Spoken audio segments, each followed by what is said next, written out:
to all. This meeting is being recorded. Now I'll say it again. A wonderful good afternoon to all. Welcome to the first of 6 upcoming Resiliency Series Lunch and Learn sessions. And these are brought to you by the U.S. Green Building Council, USGBC, Middle Atlantic and New England regions, in full partnership with the Society of American Military Engineers, SAME, New York City Post. I am Lieutenant Colonel Ben Wallen, the Associate Dean for Faculty Development at the United States Military Academy, and a member of the steering committee for this series. During 2021, the culminating event on 6 October included identifying 6 calls to action in pursuit of increased ownership and partnership working towards resiliency. And these calls to action provide the focus for the upcoming sessions this year. And these are led by superb community and industry leaders. Just to give you a quick highlight of those events to look forward to the future is on March 16th, we will focus on communicating with communities, presented by Wellington Chen, Executive Director, Chinatown Partnership, Local Developing Corporation. On the 20th of April, Malcolm Bowman, Chair of the Storm Surge Working Group, will present on facilitating compromise. On May 4th, the community vitality will be discussed by Ryan Kolker, Vice President, Innovation and Executive Director, Alliance for National and Community Resilience. And then on the 18th of May, our very own Sarah Swickla will, the Senior Principal Regional Sales Leader for Water, U.S. North, Stantec, will present on integrated long-term master planning. And then the final session will occur on June 15th, where Suzanne DiGeronimo, President of DiGeronimo PC, and the Storm Surge Working Group will present on hazard adaptation. So many exciting topics, many meaningful topics, exciting to have those. All sessions will start at noon and conclude at 13:30 or 1:30 p.m. for non-military folks. And the registration is available for all those sessions. So feel free to do that. And today is also registered for 1.5 PDHs for engineers. I also want to thank the New York District of the U.S. Army Corps of Engineers, who have graciously committed to having a representative at each of the sessions this year, which will be wonderful because in so doing, they will have the opportunity to provide an organizational view of all 6 calls to actions, highlights of the response action taken, and then and provide that input for the way forward, as well as the return on investment of time spent on these calls to action. That will all be part of this, the culminating session that we'll have in the fall of this year to celebrate this resiliency series. More to follow on that. I'd also like to thank and recognize the entire team that's helped lead this USGBC SAME Resiliency Series effort, namely Miss Suzanne DiGeronimo, Lieutenant Colonel Retired Joe Pervecchio, Lieutenant Colonel Retired Joe Backus, Colonel Retired Joe Manus, who's, you all know he's right here, how exciting, Mr. Mike Scarano, Miss Sarah Swickla, and Miss Medea Villeray, and also Mr. Gautam Trafalgar. So this afternoon, we have the honor and pleasure of having Colonel Retired Joe Manus from the U.S. Army Corps of Engineers Institute for Water Resources serve as the moderator for today's discussion regarding adaptive means and design solutions. Dr. Manus serves as director of the U.S. Army Corps of Engineers, or USA's Institute for Water Resources, and IWR. IWR is a multidisciplinary field operating agency that supports USA's civil works on water resource missions. He is active in a number of professional organizations, including SAME, where he recently chaired SAME's Resiliency Community of Practice. And during today's panel discussion, please feel free to place your questions in the chat. And as time is available, we'll host a Q&A period following the last panelist. We have an amazing lineup of panel members, and I will leave the panelist introductions to Dr. Manus. Ladies and gentlemen, it is my pleasure to turn the microphone over to Colonel Manus. Sir, over to you. Thank you, Ben. I appreciate that gracious introduction. And I thank everyone for joining us today. These are a series of discussions which really didn't begin today. They began about 2 years ago, where a collaboration between the Green Building Council and New York City SAME Post to think about how resilience in the region can be furthered, the discussion.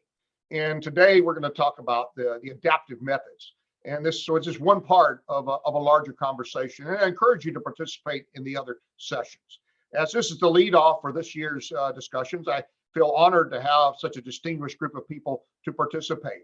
And you will notice the theme of today's discussion is less about the technical aspects, though technical aspects are relevant and important, but there's a bit more about how do we get to resilience.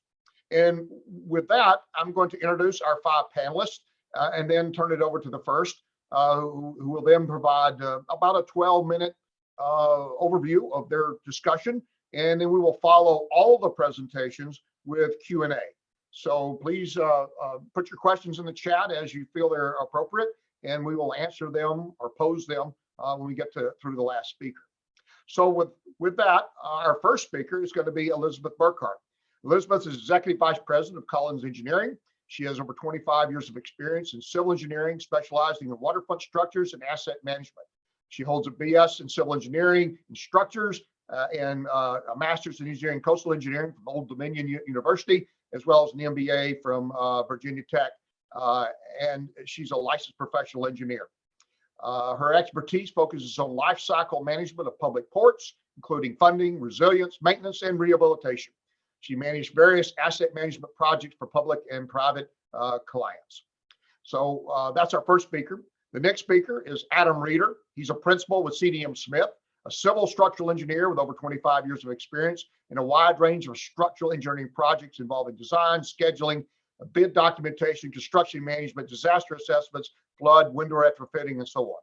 In 2007, he worked on the FEMA Production and Technical Services Technical Assistance Research Contract and Hazard Mitigation Technical Assistance Program. That's a mouthful, but he provided structural engineering and benefit cost analysis for high wind, riverine, and coastal areas.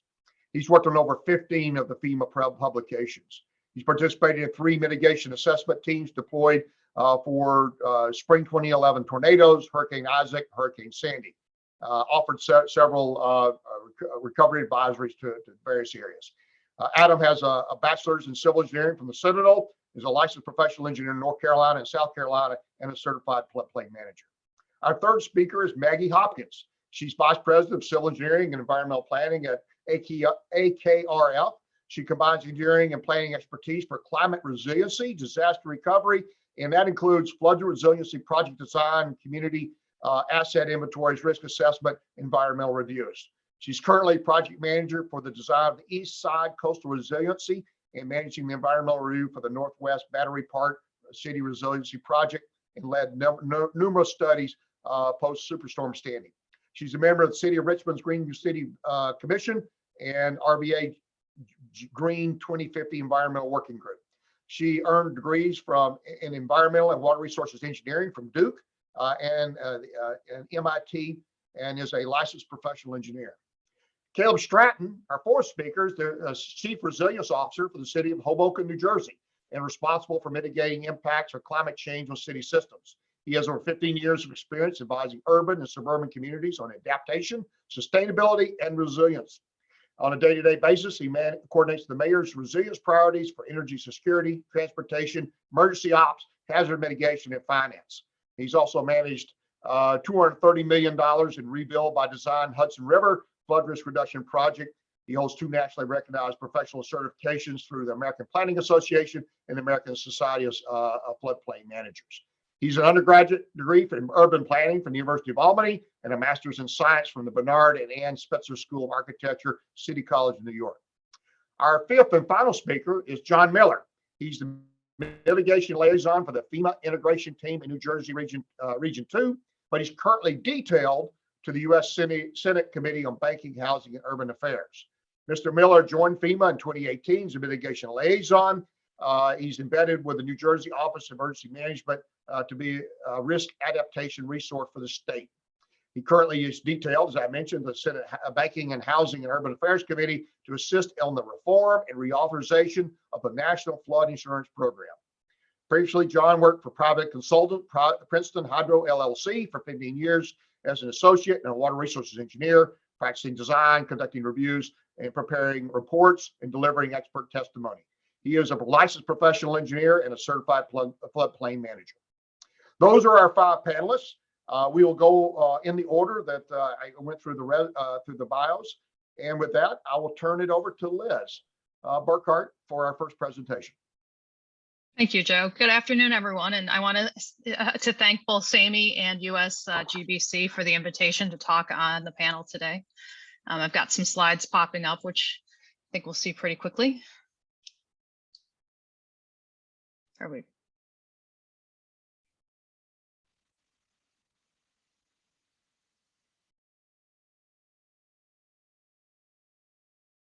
go.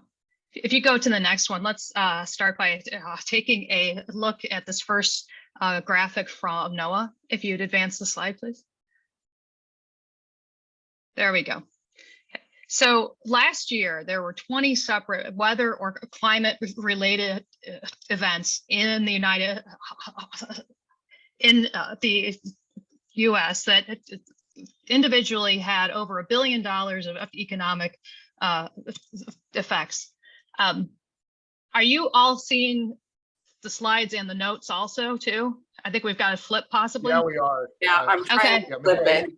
Okay. Presentation. Sorry about that. Let me just. No, you can actually read my presentation then too. It'll work out better for us all. Just trying to get over there. Sorry, hang on. I'm a very a scripted person, so you can tell. Okay, here we go. Here we go. All's good, everybody. All's good. We can keep talking. There we go. You can see there we are. You can see there we had 20 separate events that caused individually over $1 billion of economic effects. And they range from wildfires in the West to storms in the central US to the hurricanes down the Southeast. And what that gives us now is 20 more case studies for how to do resilience across the country here. And when we look at these events, we also need to evaluate whether each area's resilience strategy has been framed in terms of prevention and mitigation, or whether their resilience relies on recovery. Either way, though, if you go to the next slide there, as designers and as owners of our public infrastructure, we cannot design for the conditions that are siloed or static. We have to expect that our conditions will continue to change during the life of our projects. And we also have to understand that our society is a network of cause and effect, and that we have to look beyond consideration of our own projects into how they function as a part of our whole. So next slide there. So everything will change, and we can illustrate that premise with examples of both changing of weather conditions and also population migration.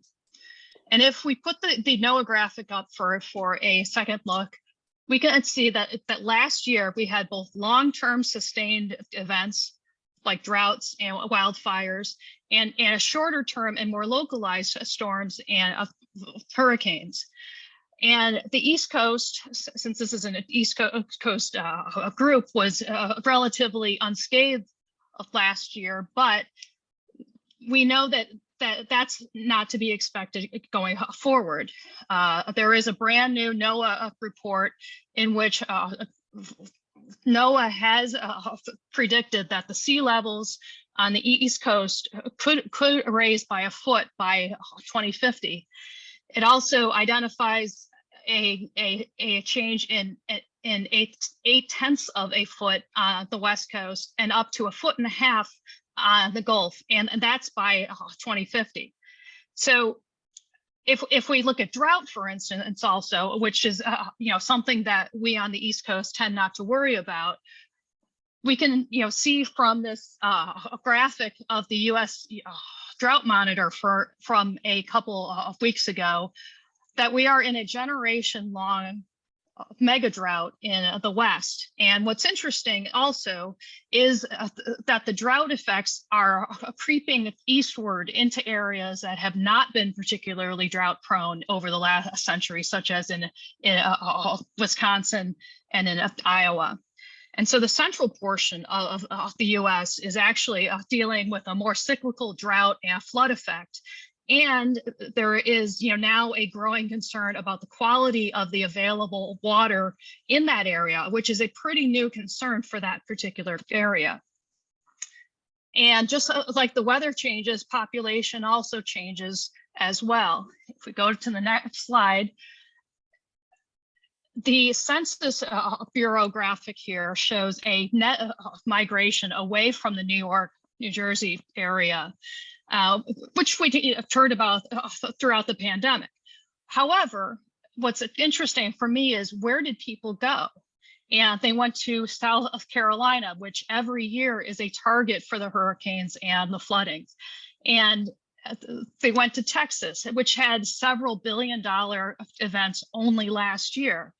Or they're going to Utah, or they're going to Arizona, and that's the desert. And so it's already water constrained, and still more people and more population will stress it further. So our design conditions changing are constant. We can't produce designs that assume a long-term consistent draw on any portion of our systems. And we need to design for worse conditions, not for the optimal or the current conditions here.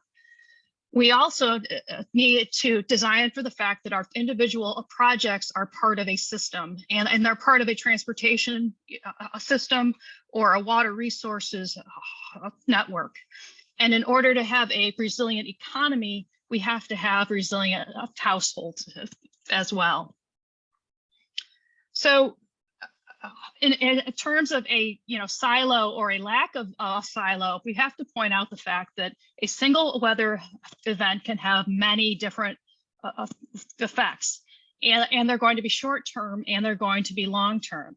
In a flood event, for instance, a short term result could be the house or loss of housing, or agricultural flooding, or contamination via waterborne aspects, and also transportation disruption, both marine and rail and highway.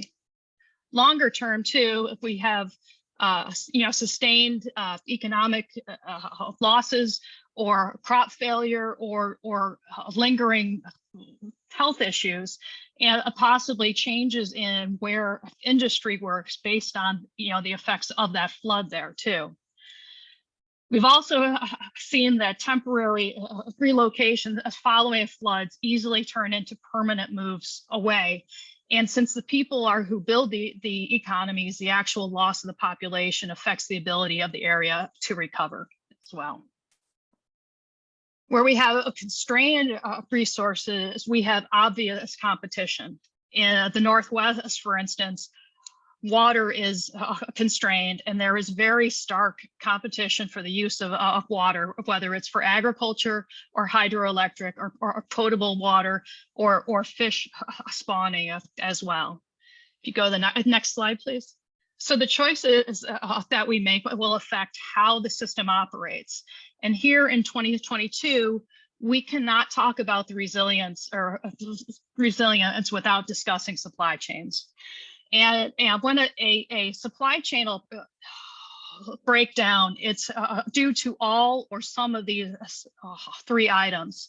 First, you're going to see the change in demand. So before a storm, people will buy batteries, they'll fill their gas tanks, they'll buy generators, all of which the entire population does not typically have to do all at once.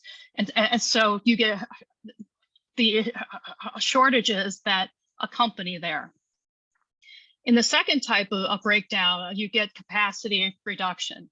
So in the short term, capacity reduction is more usually related to a failure in the distribution system, not the actual production of the product. And we can see that now with all of the ships moored off the port of LA and off of Long Beach, it's not that the goods are not there, it's that they can't get to us. That's the issue.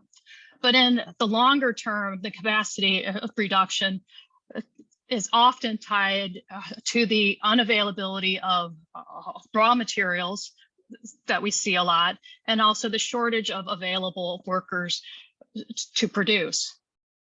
And then finally, a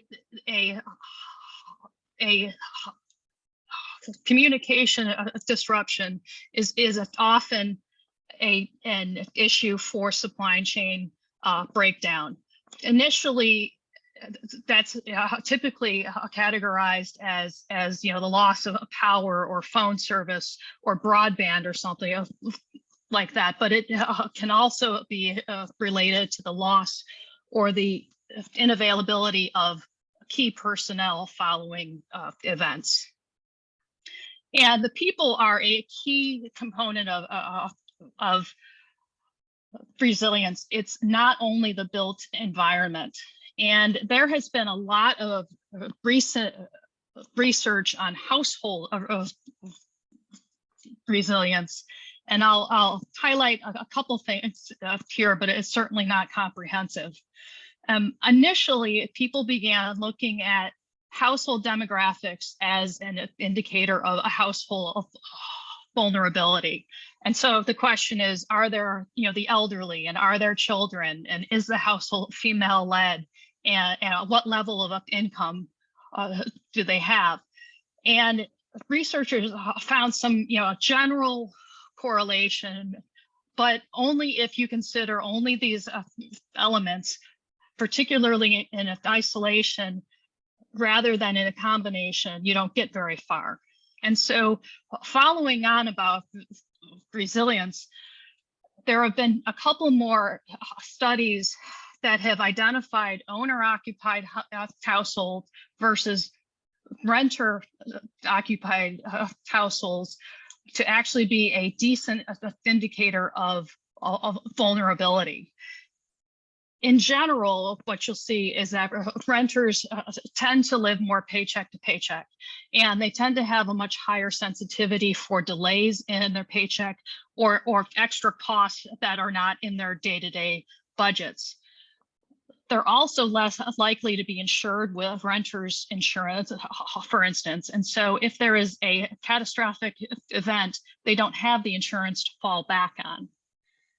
Also, post-event, big event, disaster event, a homeowner will be more likely to continue to stay in their habitable home if possible, whereas a renter would be more likely to move.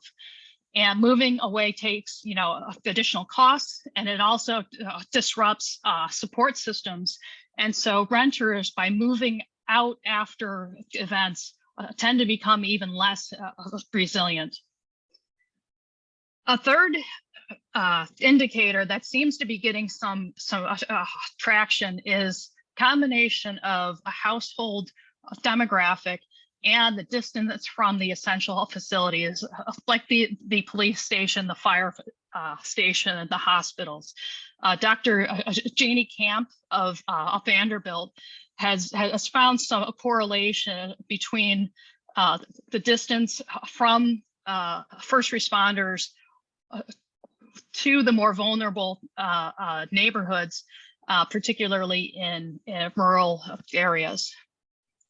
So I'm going to stop there so that we can hear from other panelists there too. But in closing, as designers and as facility owners and as policy makers, we need to assume that the needs of our system will change significantly within the life of our infrastructure, and we need to build that capacity to change. That capacity to change into our systems on the onset there. So thank you, and I will turn it back to you, Joe. Okay, Liz, thank you very much. That's a lot to think about, that there's that we're discussing not only how do we create resilience through our infrastructure, but how do we shape the people that are influenced by the infrastructure? Or maybe we don't shape them, but how do we take that into account? And I think that's part of the conversation that it needs to be part of every aspect of resilience. With that, let's move to Adam Reeder from CDM Smith. So Adam, you have the floor. Thanks, Joe. Today I'm going to discuss some thoughts on levels of protection, particularly focusing on flood protection and the complexity of standards. So next slide. So a little bit about my perspective. Joe mentioned most of this when he gave my background. So you see a list of what's in my background, what's not in my background. And really what I want to focus on here is I'm typically a user of this data that we're going to be talking about rather than somebody that is developing this data. So next slide. Sorry, I'm having a little glitch here. Hold on a second. Oh. Technical difficulties. 1 second. Oh.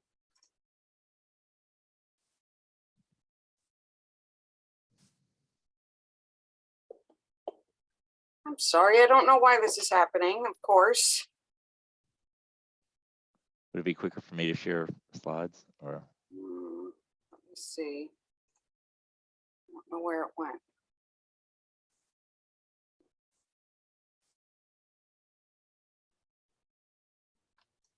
Ah, there we go. Okay. I think this should work. There we go. Sorry about that. Okay, so the first question is, are codes and standards correctly addressing resiliency? The current codes and standards are clearly not providing sufficient protection based on natural hazard losses, and even that's just considering current conditions, and it's only going to get worse with climate change. So for example, let's take flooding, because I'm probably going to focus the most time on flooding. It's the #1 US disaster, $2.7 billion in losses in terms of the 10-year average. That was an average a couple of years ago, but it still gives you an idea about where we're at. And I would say that likely much of this could be avoided. So next slide.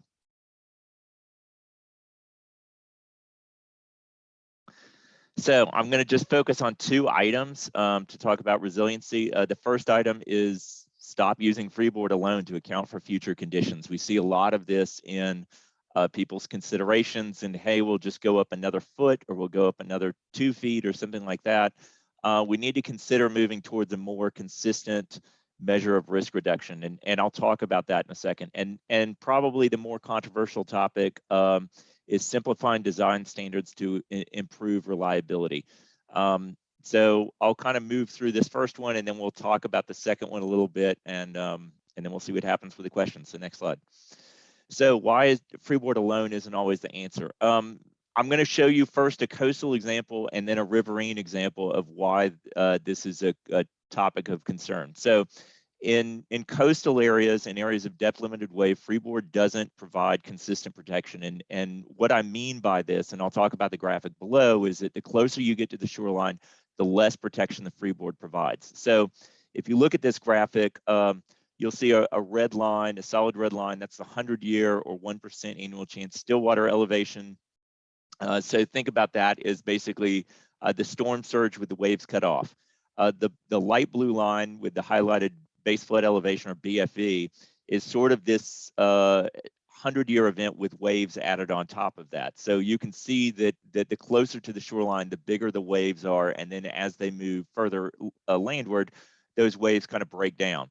Well, if we take the dark blue line above that, you'll see kind of it's labeled off on the right, increased still water elevation. Now, maybe that's a different design event. Maybe that's the 500-year event. Maybe that's something like sea level rise or something where basically the water is just going to be taller. So if we consider sea level rise, it's a 100-year event with still water.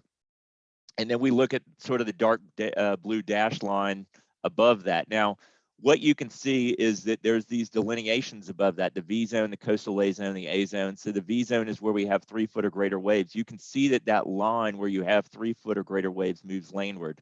And then this coastal A zone where you have 1.5 foot waves or greater moves landward. And so these are the things that we need to consider. That freeboard isn't going to address that condition. So the next slide.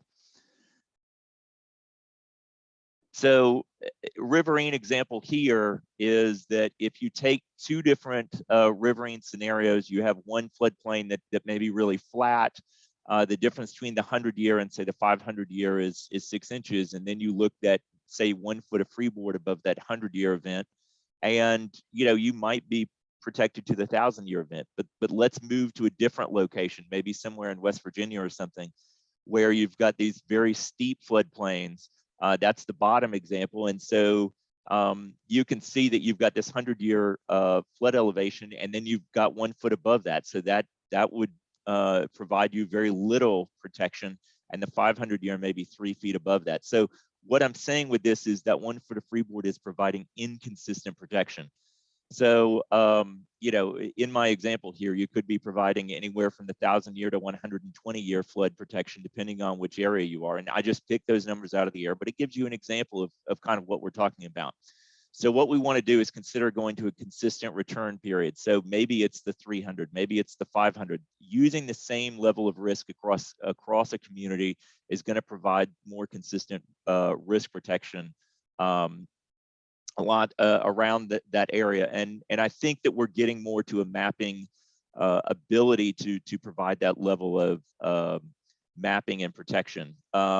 The other thing that we see with freeboard is that you end up with this waterfall. You get to the edge of a floodplain, and then the houses just on the edge of that, on the other side of that floodplain, are now sitting on the ground.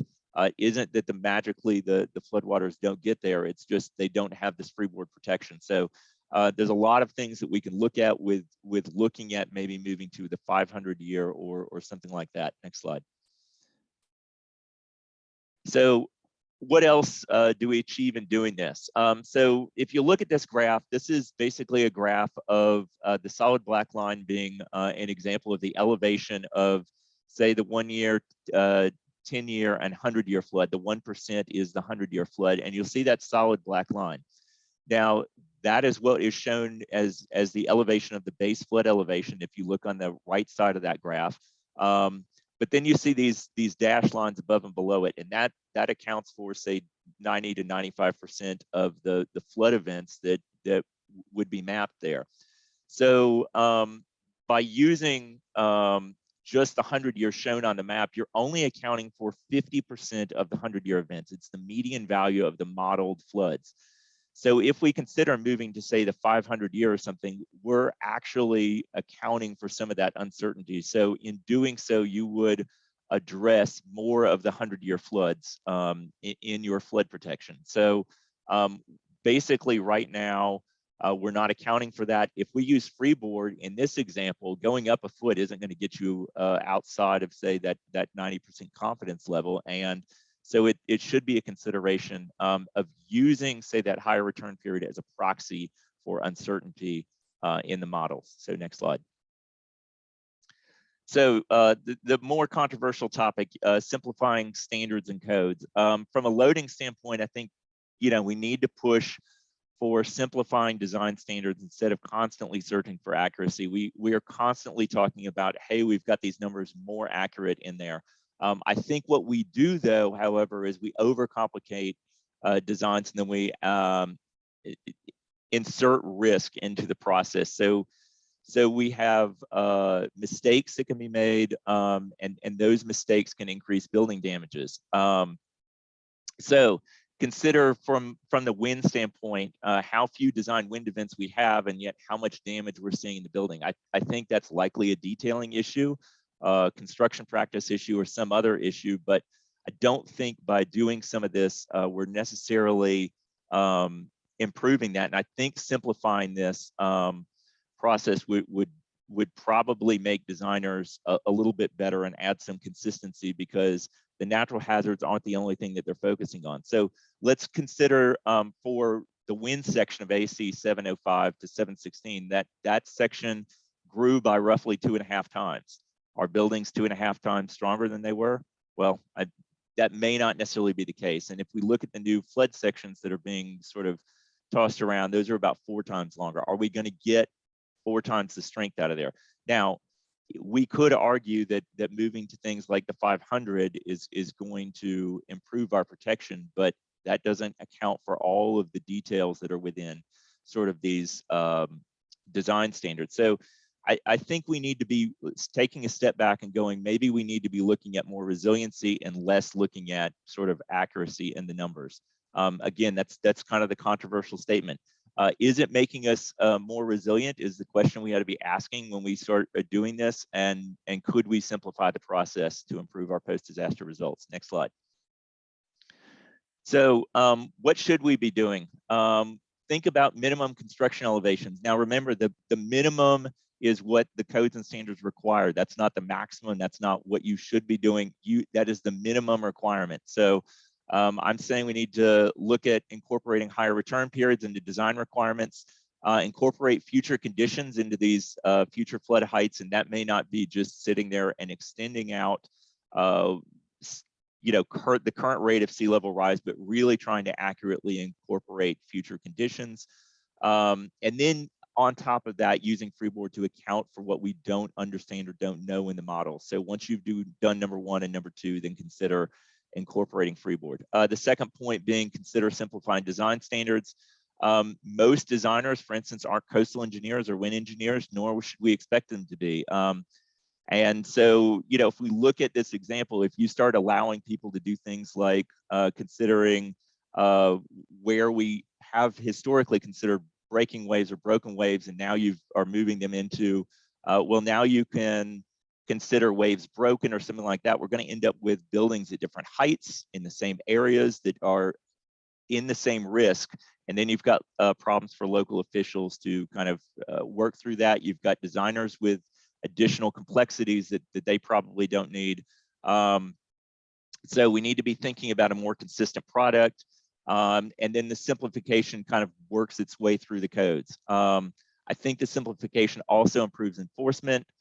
Complexity is just an additional burden on local officials is kind of the way that I see it. So next slide. So that's all I had. I will leave it up to the next speaker. Thanks, Joe. Thank you, Adam. It's a really interesting topic about how do we simplify the codes. I happen to know a lot of the issues have been political in nature as to why we don't simplify them, but still, it doesn't mean we don't have to lay out the facts. So with that, I will turn it over to Maggie. Floor is yours. Thanks so much. I'm really happy to follow Adam in this discussion because I think he's really framed the issue at a high level, and I get to jump down to the project scale and talk about what some of these design standards look like in practice. So I'll be talking about one specific case study, which is the East Side Coastal Resiliency Project in Lower Manhattan. And I'm sure in this crowd, I don't need to remind you that October 29th, 2012 was Superstorm Sandy, coming up on a decade here, which is hard to believe.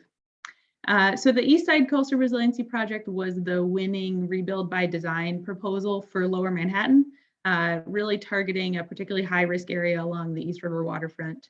I'm sure you all remember Manhattan dark south of 14th Street was truly a crisis that we're still working to prevent happening again. You want to go to the next slide? So the project is on the Lower East Side, running 2.5 miles along the East River waterfront. And don't be mistaken, though it's called a river, it is a coastal condition. The East River is actually a coastal embayment. And this area was chosen to be the first line of flood protection for Lower Manhattan, for Manhattan in general, for a couple of reasons. First, you can see the floodplain goes pretty far into the city here. It's a really low-lying area with a lot of people living in the floodplain. And in particular, there's a high density of public housing here. So Rebuild by Design was a HUD-funded program. So there is an imperative to serve low and moderate income individuals in this flood protection system. Next slide. So this project has to stand alone. It has to be a closed compartment. Can't be waiting for any flood protection coming in north or south of us. So we're looking at where we can close the floodplain. You can see there are a few natural locations where grade rises quickly and the flood protection is quite narrow, where we can tie into high ground and create a closed flood protection compartment. Next slide. So one of the first things you have to do is figure out what your design elevation is, really getting at what Adam was describing. And I'll talk about how we arrived here in a lot more detail. But for now, suffice to say, the project does have to seek FEMA accreditation. So we're starting with the 100-year flood protection or 100-year flood elevation, plus the freeboard and wave requirement, very controversial, Adam. We're also adding in 30 inches of sea level rise and then an additional 6 inches of contingency to get to an elevation of 16.5. And again, I'll talk about how we got there. Next slide. So once you have the elevation and we know where the floodplain is, we've defined a flood protection alignment. Again, it's about 2.5 miles, most of which is passive flood protection. It's concrete walls above grade, it's buried sheet pile walls, raised elevation behind it. Though across those 2.5 miles, we do have about 20 gates that are either steel swing or roller gates where we have to cross the existing pedestrian and vehicle transportation network. But the objective here really for the city, knowing that this is the first of many flood protection compartments that the city is going to be operating, is to make this as user-friendly and passive as possible so that in advance of a storm event, they don't have to be getting out and closing thousands of gates, hopefully just dozens. Next slide. So some examples of what this looks like at the design scale. We're actually in construction, so I can show some renderings of what it'll look like fully built out, and then some photos of what it looks like in progress here as we speak. So much of the project is in East River Park, which is a 60 or so acre park along the East River. Very well used, but frankly aging, as much of our city's open spaces are. It's in need of facelift. So this project is a real opportunity to transform this space along the waterfront. Next slide. And this was a priority for New York City Parks to actually raise the park itself out of the floodplain. It's not a solution that works everywhere, but here we have enough space to use the flood protection as sort of a retaining wall and elevate the park behind it. Superstorm Sandy taught the city, certainly the hard way, that it takes a lot of intensive maintenance to reopen a park that's been flooded, making sure that plants and soils and everything are healthy after saltwater inundation. So the objective here was to protect the whole park. And we're also using that change in grade as an opportunity to reconstruct the bridges that people use to access the waterfront, make them universally accessible, get people landed in a park as opposed to switchback ramps that are barely ADA accessible. And in the next slide, you can see what this looks like in the storm condition. Again, the park itself is protected. Next slide. This one shows one of the tightest, most constrained spots in the project. You know, the biggest challenge with these urban coastal resiliency projects is that you're introducing a whole new type of infrastructure in a place that's already very densely constructed. There are already lanes for water and sewer and power infrastructure, not to mention the surface transportation network, and layering in a new type of infrastructure is truly threading the needle in most cases. So as you can see on the next slide, here we're threading flood protection along and across the FDR Drive, which is a 6 or so lane highway, because there's nowhere else to go, really. This is where it has to be. So it's very closely choreographed dance between the Department of Transportation, Environmental Protection, all the others to figure out where the flood protection can go, how very small design adjustments to, say, the gate monolith can help with constructability, and also make sure that we're not doing anything drastic to the geometry of the roadway. Next slide. It also really illustrates the need to coordinate the emergency operations protocol with these new flood protection systems. Obviously, once these gates are closed and the storm surge rises, no one's going to be evacuating over the FDR Drive. So understanding what the evacuation protocols and timing are, and exactly how that relates to the timing and sequence of gate closures for this project has been a real opportunity to work closely with the New York City Police Department, emergency office, and all the others who are coordinating those. Next slide. The flood protection itself is really thinking about how the wall looks and functions is really an exercise in long-term resilient thinking. Of course, this project itself serves resiliency, but understanding that these wall structures are meant to serve for a very long time in a really densely used urban environment. So understanding how they can be designed not only to be constructible in the near term, but long-term discourage climbing, graffiti, all the other things that may befall something in an urban environment. So we've landed on a fairly simple but effective actual wall treatment. And you can see in the next slide how it's coming together in construction, which is very exciting. After 7 years of design, things are really moving and really coming together. So on the next slide, I can really dig into how we arrived at the design elevation. And I think this really speaks to a lot of the issues that Adam raised. And in using the existing code as a starting point and thinking about how we can build in long-term resilient, maintainable, and adaptable thinking into these projects to make these really large-scale investments as effective as possible for as long as possible. So at the start of the project, in the Rebuild by Design competition in 2015, the design criteria was selected to be the 500-year storm elevation plus 2050's 90th percentile sea level rise, which for New York City is 30 inches of sea level rise. And we see this all the time in flood protection projects that right after a storm event, everyone wants to build the highest, strongest wall that they can possibly conceive of. The storm's fresh in our mind. We don't want it to happen again. And then the first cost estimate comes in, and next slide. The design criteria tends to drop. And it's not just cost, it's also the visual impacts of what living next to a wall that high might look like. So in this case, we dropped from 20 feet to 15.5 feet, which goes from the 500-year storm elevation to the 100-year. So again, we are seeking FEMA accreditation. So the 100-year storm plus wave and freeboard allowances plus 30 inches of sea level rise. Next slide. And as we refined the design, we also refined the model and started to look at wave overtopping in this area and understood that by adding an additional 6 inches to the design elevation, you could really drastically reduce the volume of wave overtopping and thus mitigate some of the drainage issues on the protected side of the flood wall. Next slide.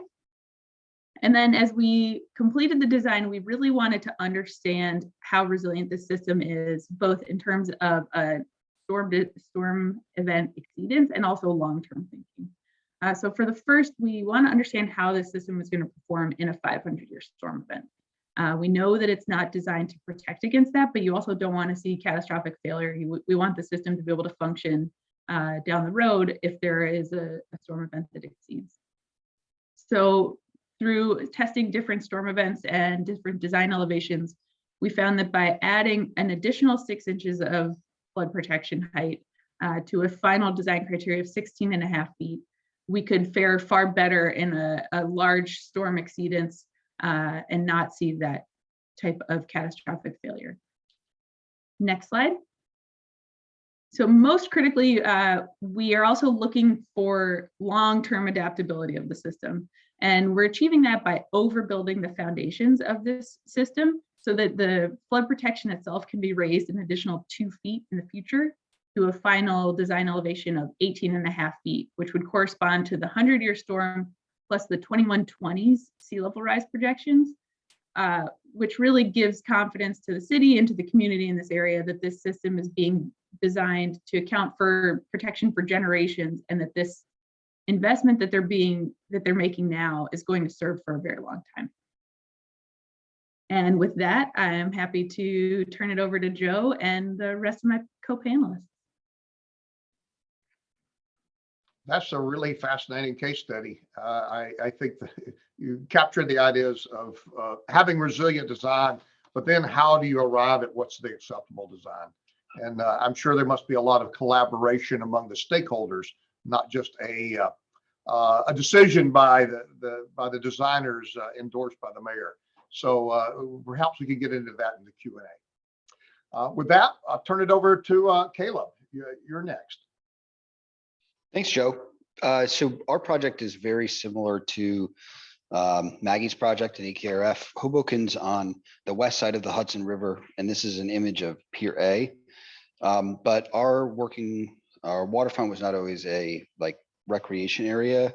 We were the point of disembarkment for World War I and the point of return. So it was very much a heavy industrial waterfront that over time, our waterfront is about a mile long. And for context, Hoboken's a city of about 60,000 people directly across from the West Village. It has evolved into a place where there's been a lot of public advocacy for the preservation of the waterfront. So advocating against a working waterfront towards a recreation-based waterfront, which we've seen the redevelopment of piers and platforms in the Hudson River towards a recreation purpose for cultural events. And I think this is a Bob Dylan concert we hosted a few summers ago, including active in-water recreation for the community. And so what I like to think of is Hoboken's greatest asset is the rediscovery and repurposing of its waterfront in something that gives access to everyone, but we're also having that be our greatest asset is also our greatest point of vulnerability. So over a mile of waterfront that's vulnerable to sea level rise, and in interior drainage with a community that's about 90% impervious, where we're having more heavy and frequent rain events. So Maggie focused a bit on the vulnerabilities related to storm surge, which Hoboken has those same things. We are vulnerable from flooding at the north and south end of the city, but we're also vulnerable to flash flooding on the western side of the city. I'm going to talk a little bit more about our approaches to interior drainage to support the coastal flood risk reduction measures. Because after Hurricane Sandy, which was a very severe event for the city, but we see it as a lower frequency event, we had to understand what the impacts were from Sandy and what areas were impacted. So this is Grimaldi's. This is my favorite pizza spot. Is the block that I lived on. And you can see the oil sheen on the water. But in Sandy, we had a coastal event that basically was not able to drain back into the Hudson River because of our bulkhead height and our interior topography. So our bulkheads were maybe 8 or 9 feet above sea level. Western side of the city is about 4 feet above sea level. So when you have 10 feet of storm surge, you have resulting 3 to 6 feet of water that's not able to drain back to the Hudson River. These cars are not supposed to be parked at an angle. They should be parallel parked, but there was enough water movement in this area that they picked up the cars and turned them. But this is an image that's not from Sandy. This is a heavy rain event where we have 2 to 3 feet of street level flooding on the west side of the city, which impacts our critical services and the ability for people to access retail services in the city. So over 75% of the city of Hoboken's in coastal floodplain, and the dark blue areas on this map represent shallow urban ponding areas. This graphic is a little old. We have more than $2 billion of assets insured by the NFIP that are a liability because of how significant the floodplain is within our community. So again, 2 types of flooding: storm surge and rainfall, interior drainage related issues related to rainfall flooding. We also participated in the Rebuild by Design competition and received $230 million to implement a coastal storm surge reduction measure. But as part of the environmental impact statement and feasibility study, we developed a 4-part water management strategy that also addressed interior drainage through 3 strategies related to pumping, storing water underground, and delaying water from entering our storm sewer system. We broke the design zones trying to design 10,000 linear feet. We broke all of our design zones into smaller pieces and focused on each of them depending on what reach they were. So whether we should do an in-water feature, a waterfront, or inland, and also develop concept designs for interior drainage. We looked at and ultimately arrived at a strategy that had green infrastructure sites, park sites, pumping sites, and then alignment sites, which the alignments in the dark blue here, the light green areas are our delay store discharge strategies. And so the alignment is ultimately where storm surge measures and gates, I think there's 27 gates planned as part of our project are to be implemented. And if you notice where the alignment is for this project, it's a little bit further inland because our topography in Hoboken rises as we get further away from the waterfront, and it shortens the length of the alignment by not having to have a continuous line of protection on the waterfront. And it also reduces the overall height of the project, but we only achieve about an 88% reduction in the floodplain. And so as we went through the alignment, we talked about placemaking, which is park development, or services, which is really that kind of seawall that we discussed in the last presentation. We thought about the same types of issues and how to fit this into an urban environment and to do it properly. And the end result was an alignment that ended up being achieving the design height that we needed to for storm surge, but also incorporating like boathouse features or waterfront park features, and providing active and passive recreation on the waterfront. And in working with our designer, which is AECOM on this project, we were able to activate waterfront space while preserving pedestrian access and recreation opportunities on the waterfront, which is a really big point of contention in the community, is don't separate us from the water. And so if you notice in like where this park connects to 16th Street, there's actually an opening for pedestrian access and emergency services with a gate that would close in the middle of the park where you have that high point in topography. We also looked at how to embed the seawalls into landscaping or planting or using materials to finish it so it didn't look like a concrete wall as it traversed the streets in our community.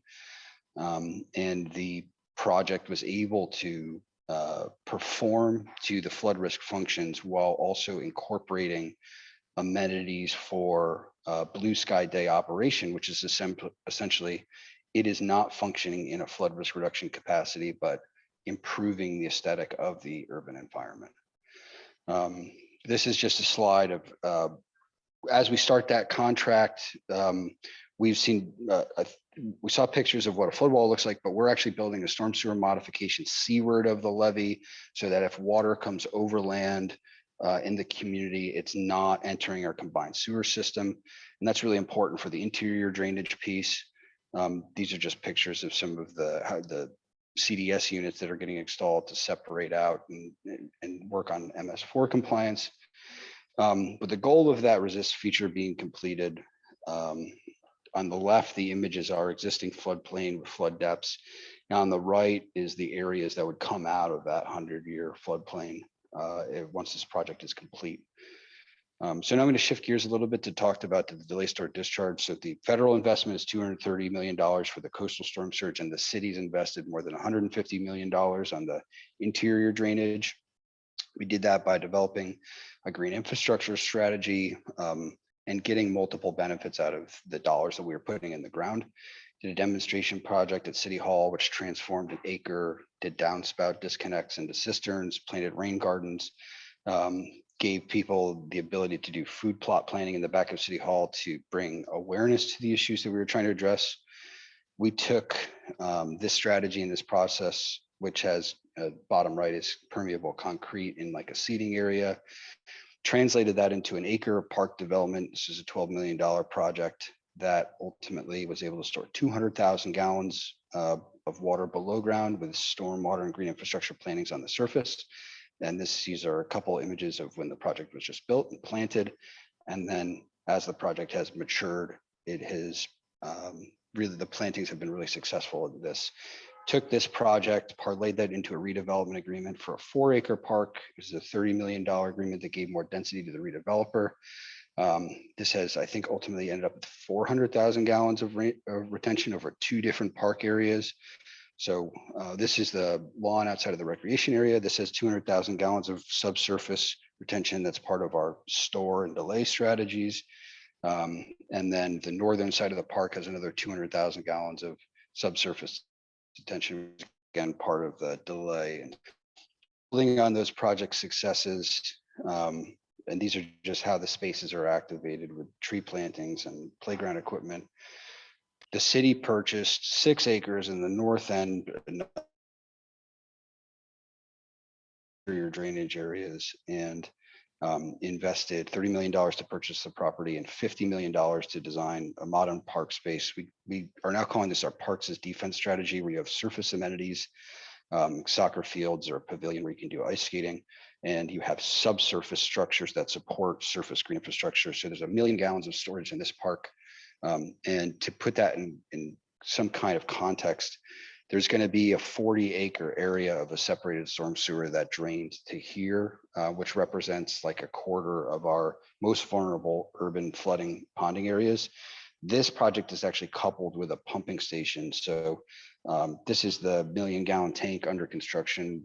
We were successful in securing a $10 million grant from FEMA through their BRIC program, or it might have been their pre-disaster mitigation program. I'm not quite sure, but it's about the size of a city block. So the buildings at the end of these pictures are like, 250 feet wide, and this is like 500 feet long. So it's a pretty big underground detention area. And this is a picture of the pump station getting built at the north end of the site, which will directly outfall just the stormwater, treated stormwater, to the Hudson River. And that's part of our discharge strategy. So this is the third of our pumping stations. The H5 pump station is a 40 million gallon per day pump that's CSO connected. So if we have heavy rain that overwhelms the CSO system, push it into the CSO and pump it out to the Hudson River. Not really a long-term strategy, but it mitigates street level flooding. This is our second of the pumping stations. This one, H5, is built below ground. Our H1, which is the first that we complete, is a 50 million gallon per day pumping station, which was completed in 2011, 2012. And so between the resist elements, storm surge federally funded, to the delay store discharge elements, delay keeping water out of our stormwater system, store creating capacity under our parks, and discharge linking our sewer sheds into those very heavily engineered pumping stations, we've created a way to mitigate storm surge, as well as deal with like the events, heavy rain events like Henri and Ida that we experienced recently. So with that, say thank you very much and transfer back over to Joe. Thank you, Caleb. It's a good example of using multiple approaches to achieve an outcome, a particular level of resilient design, and just highlights the innovation that's required for us to be successful in the things that we do. And John Miller helped to develop these strategies back in like 2014 and 13. So like John's doing different things now, but he is like the OG, like he is the ninja that I followed the path on. So to lead into John here. Okay, great. Thank you. So with that, lead in, John, you're up. Thanks so much, Caleb. It's great to see the implementation of so many things in Hoboken. So yes, I am the mitigation liaison for Region 2. Specifically, I am assigned to the state of New Jersey. So what I wanted to touch on first is actually the amount of money that's available right now. And we've always said, there's just not enough money for doing mitigation, for doing what, and again, let me be clear, mitigation in this discussion is more adaptation and resilience, where in traditionally the mitigation was, the new definition of mitigation with climate change is reduction of greenhouse gas emissions. But so you'll hear me use mitigation because that's the term that we use at FEMA. But there just hasn't been this much funding in the history of adaptation and resilience. So we have, as everyone knows, the bipartisan infrastructure framework. It's also known as the Infrastructure Investment and Jobs Act. But that has provided a lot of funding, not only to FEMA, and that's what I'm going to focus on, but also to the Corps of Engineers and other departments and agencies of the federal government. So it's a really big recent boost to what we're trying to do here. Then we also have at FEMA a new program called Building Resilient Infrastructure in Communities. And as Caleb mentioned, the predecessor to that was the pre-disaster mitigation program. But the building resilient infrastructure and communities is actually can do bigger things. It's actually designed around doing larger type of projects. And then there's a new state revolving loan program, and I'll touch on that in the next slide. So what do we have here in terms of this larger funding stream? We have the Flood Mitigation Assistance Grant Program, and the BIF, the Bipartisan Infrastructure Framework, boosted that program by $3.5 billion in a 5-year period. And what I think what you need to know about this is the FMA program, which does what we call traditional mitigation. It's home elevations, buyouts, smaller structural projects. But this program has always been funded out of premiums, flood insurance premiums. So now this big boost, or really $700 million a year for 5 years, is much more than that program has ever had. It has traditionally had, $100 million, maybe $150 million nationwide, maybe up to $200 million, but certainly not nearly the $700 million that will be available in the next 5 years. So that's a real big boost to that program. As I said, the Building Resilient Infrastructure and Community Grants, we just went through a second round of that program. The submissions in January were due. And the BIF gave an extra $1 billion to that program. And that program actually utilizes money from the Disaster Relief Fund and really allocates 6% of that disaster relief fund into this BRIC program. And so anyway, this is I'm using that term extra as is coming from the Bipartisan Infrastructure Framework. We also have this revolving loan program. So many people on this call might know about the EPA revolving loan program, where the federal government gives money to states, and the states set up a revolving loan for water and wastewater projects. And this program here, revolving loan program through the STORM Act, provides $500 million of what I'm going to call seed money to the states to develop these revolving loan programs. And this is more disaster related rather than, or it's more hazard related than it is associated with water and wastewater programs.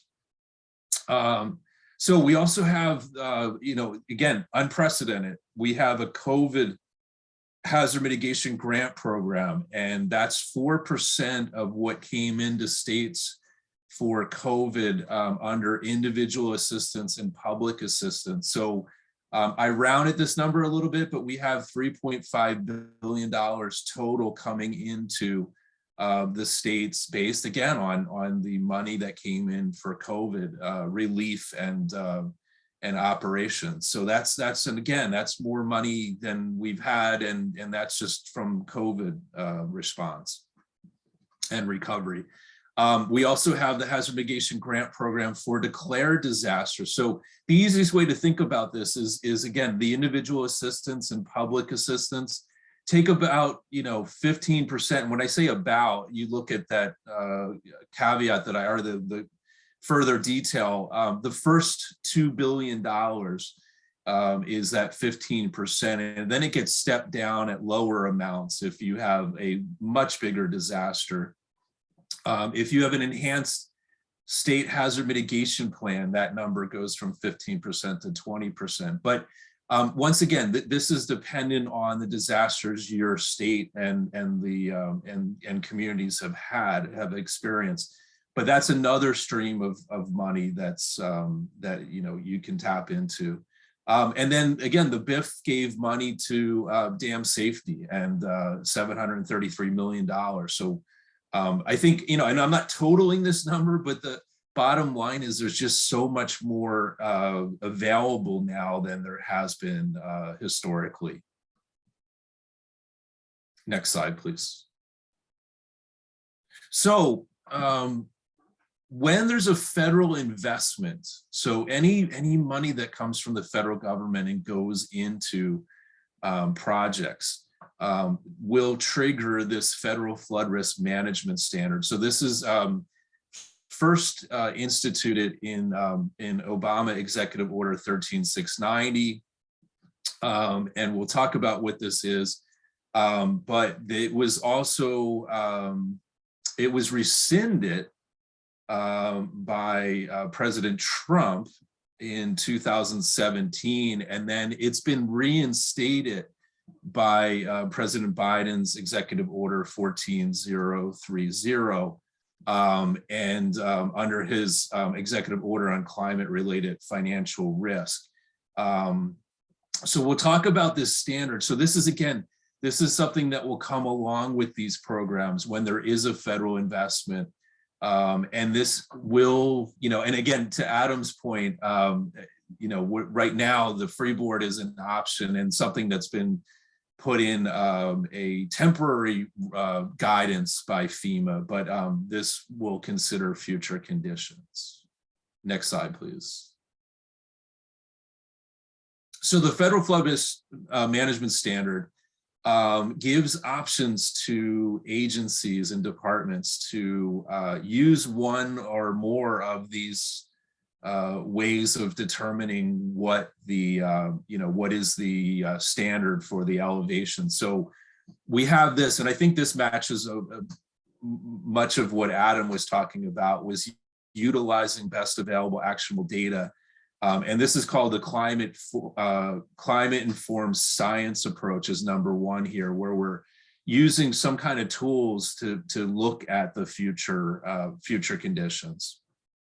Another option is using Freeboard, and this is called the Freeboard value approach, but this is using 2 feet of Freeboard for non-critical facilities and using 3 feet for critical facilities. So once again, with the understanding that Freeboard may not account for all things, what is challenging for a lot of departments in the federal government is what are we going to use for data sources for these type of things, and what are we going to use, and what do we have the technical capability of implementing these things? So once again, there's another option, is the 500-year or the 0.2% annual chance flood elevation.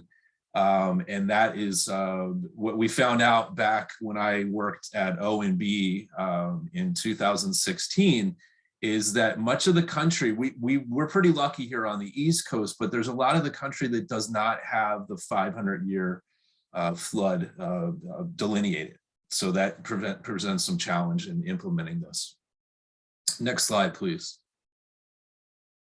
So under this executive order and the Federal Flood Risk Management Standard, all of these agencies, including FEMA, need to go through a rulemaking process.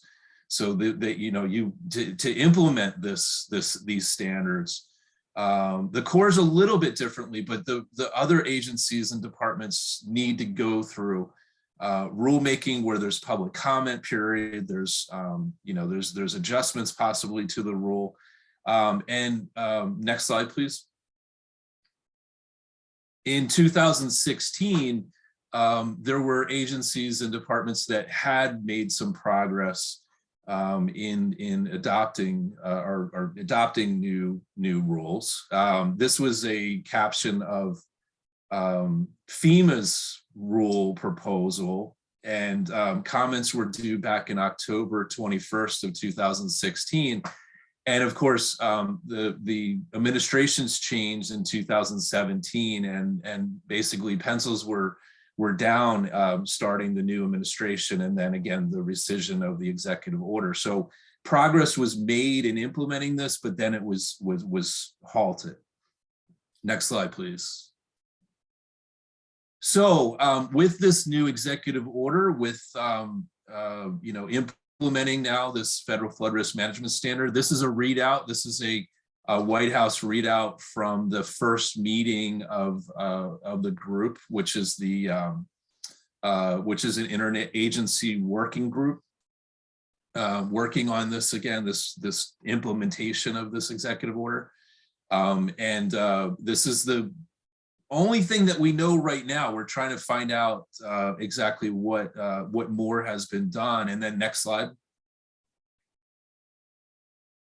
FEMA has an interim policy, which was effective last August, which implements the freeboard value approach. So the 2 feet of freeboard for non-critical actions in a special flood hazard area. So it's really kind of a part of the federal flood risk management standard, but this applies to HMA programs, hazard mitigation assistance programs, which include the BRIC, which include the flood mitigation assistance program, which includes, you know, the HMG GP program, the hazard mitigation grant program. So this is what's in effect right now.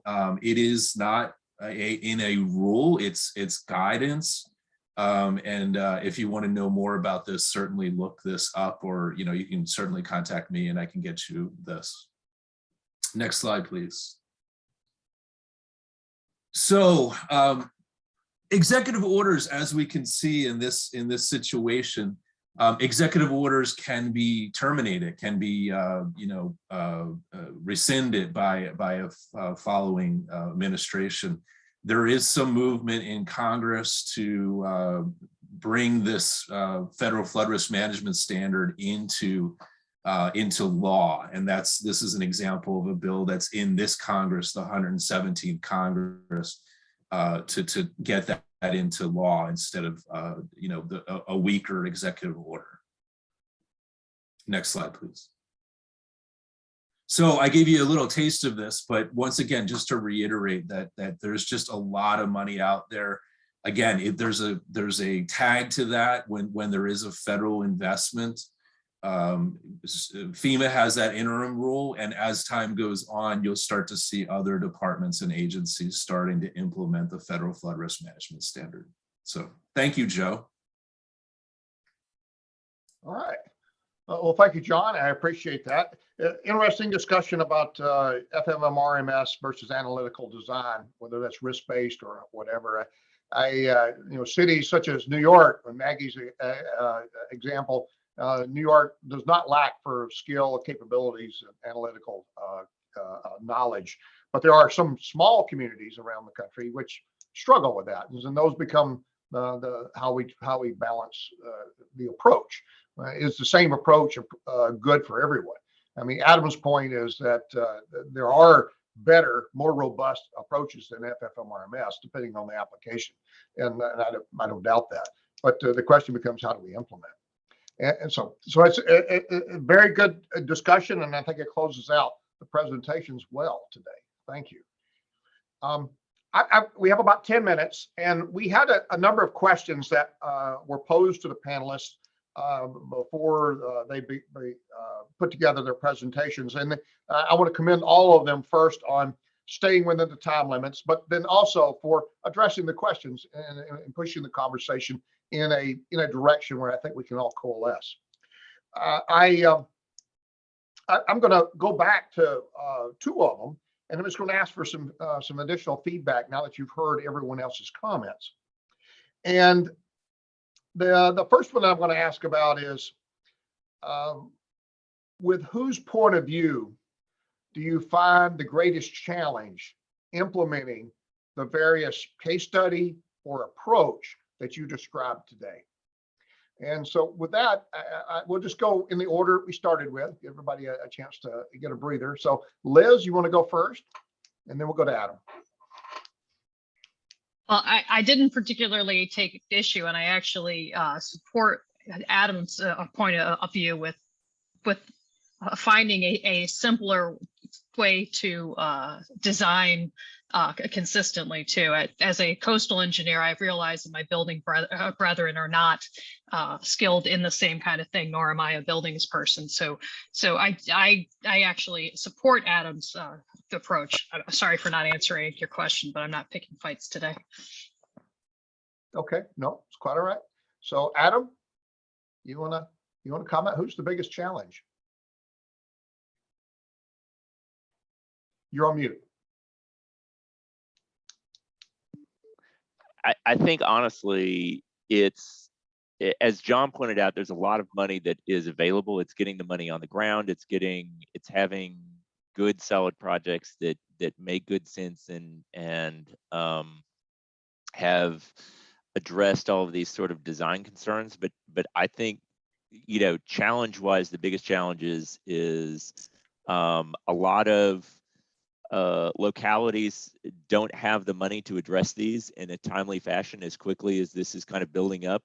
When you kind of start to look at from, designing it or concept to shovels on the ground, and we've got to figure out a way to get the money out faster. And I think there's just a lot of hurdles with that. I know there's a lot of discussion, about how to do that, but I think that's probably the biggest challenge we have is paying for this.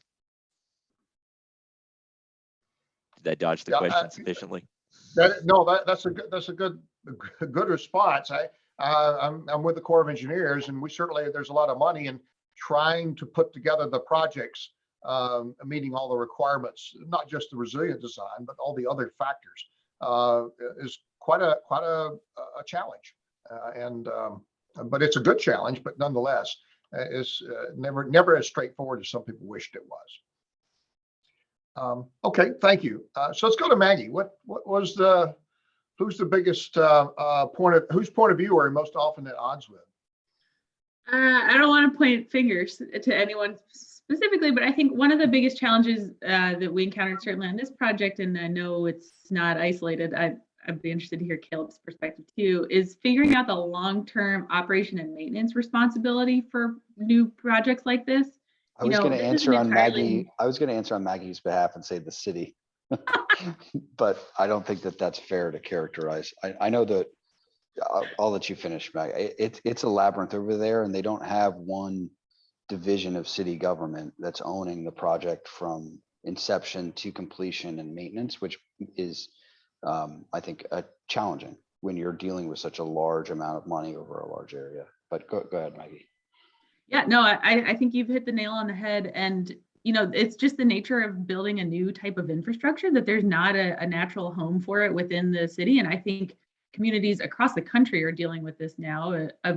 How do we operationalize this and bring it into the existing structure of the city? And to sort of close the funding conversation, that it's actually getting easier to get some capital funds, but long-term maintenance and operational funds are still an open question in a big way. And so nobody wants to take this on if they're not sure that they're going to have the funding to really maintain it in the way it needs to be done. Yeah, and we're talking about order of magnitude operation and maintenance costs in 7 figures for all these projects. Right.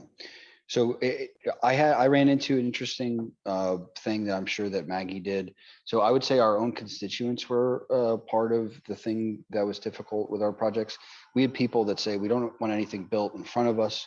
We don't want anything built behind us. We don't want anything built in our neighborhood, but you can't leave us out from protection. And so what that allowed us to do was to not allow the community to coalesce around any common point of dissatisfaction. So everyone was unhappy with what we did, but no one was not able to digest or stomach the alignment locations and the different practices. So overcoming that like community buy-in process, that was what got us from not having a project to having a project. Yeah, I think the challenge is the whole idea of people's awareness is a challenge, because if you enter the conversation with business owners after they have their business established, and they're going to have to pick up a part of the burden in whatever way, whether it's customer access or whatever, that's a challenge. So it brings the question of, when do we start educating people on what the opportunities are, or the ways forward? And it may be earlier in the education process of people than it is when the project is being developed. I'll just throw that in there. But John, you were gonna say something. Yeah. So I think everyone's answered very well. One of the things that I run into, and I teach a course at the University of Pennsylvania, and one of the things that I try to instill in the students is is this idea of additive adaptation, which is basically, not just doing something in the short term, but thinking about how this planning, these techniques are going to be used and added onto in the future. So I really liked when Maggie talked about, the foundation for the flood wall was accounting for in the future some added height on that. And that's kind of going to this point of we may not build something to a future height right now, but we want to be able to adapt that project to that future height at a future time. So it's kind of, I haven't come up with a great word for it, but it's kind of like a no dead end type of resilience. You're not pinning the next generation or the ones after that into your short-term thinking now. Future proof, John. There you go. Yeah.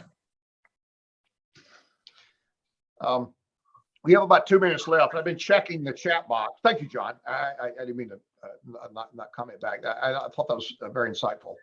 The chat box has a number of items that have been suggested for people's reference moving forward.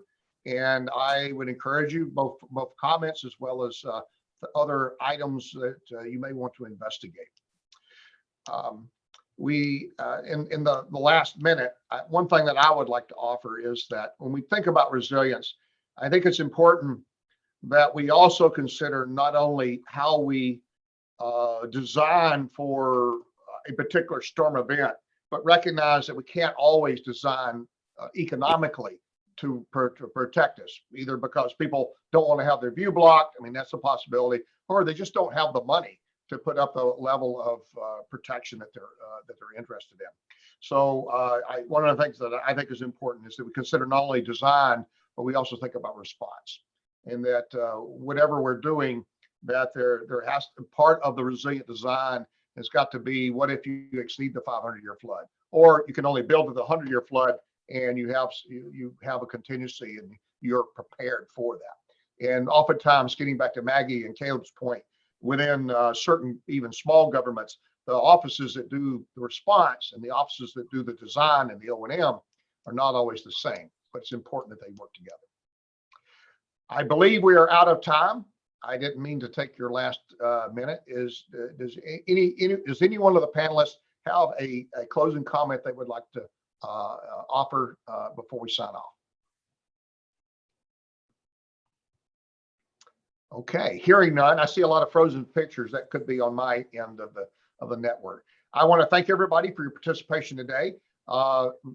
Excellent presentations. I couldn't have asked for anything better, and it's just for the benefit of all who participated today to have y'all present. So thank you very much, and I'll turn it back over to Colonel Wallen to adjourn us. No, thank you so much. Thank you very much. Colonel Manis and all panel members, on behalf of USGBC and SME Resiliency Series planning team, thank you so much for your deliberate and informative discussion. Your comments on developing infrastructure that is more resilient has increased awareness for the need for new thinking for planning, design, and customer or user acceptance. And it's clear that the challenge is to seek adaptive means, methods, and design solutions that address these current and future challenges while being economically, environmentally, and socially acceptable. So we certainly appreciate your efforts today, which have strengthened engineer fellowship and energized the understanding and improved desire to support this call to action. As a small token of our gratitude, we have a certificate of appreciation that entered your inbox about 6 minutes ago. So thank you so much. And we thank all those who attended today and hope that you found today enriching. If you desire PDHs for today's session, please be sure to fill out the survey, which will be coming out in the near future. We hope everyone has a wonderful day. Thank you again to all of our panel members and to the entire Resiliency Planning Committee. Thanks you, and certainly looks forward to whoever's able to attend on our next session on March 16th. Thank you so much. Hope everyone has a wonderful day.